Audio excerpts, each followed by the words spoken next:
30 اکتبر در میدان نزد شرشره نوروزگاه پایتخت فستیوال آش پلو برگزار گردید. در درآمدگاه میدان از جانب شهرداری دوشنبه یک دیگ بزرگ گذاشته شد. در این دیگ 4 آشپز ماهر قریب 3 تن آش پختند. این بزرگترین دیگ آش در تاجیکستان می باشد. ماه اپریل در خوجند در یک دیگ قریب 1.5 تن آش پخته بودند.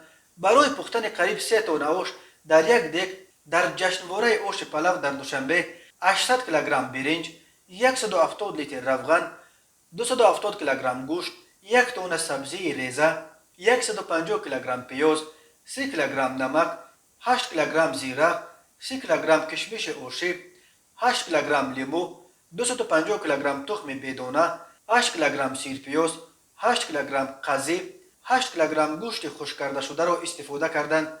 خبر داد خبرنگار خاور. در دایره برگزار فستیوال آش پلو در عموم در 50 دیگ بیش از 5 تن آش انداختند. گفته می شود 40 دیگ آش از جانب مقامات شهر دوشنبه و 10 دیگ دیگر از جانب نمایندگی های کشورهای عضو اتحاد دولت‌های مستقل در تاجیکستان گذاشته شده بود. در چارچوب جشنواره همچنین مسابقه آشخور بهترین برگزار کرده شده است. ضمن افتتاح فستیوال معاون یکم رئیس شهر دوشنبه امیرخان قربانزاده گفت هدف از برگزاری فستیوال مذکور معرفی فرهنگ دسترخوانداری، ترغیب و تشویق هنر آشپزی، حفظ ارزش‌های ملی، ارجگذاری به میراث فرهنگی خلق تاجیک و هنرهای مردمی می باشد.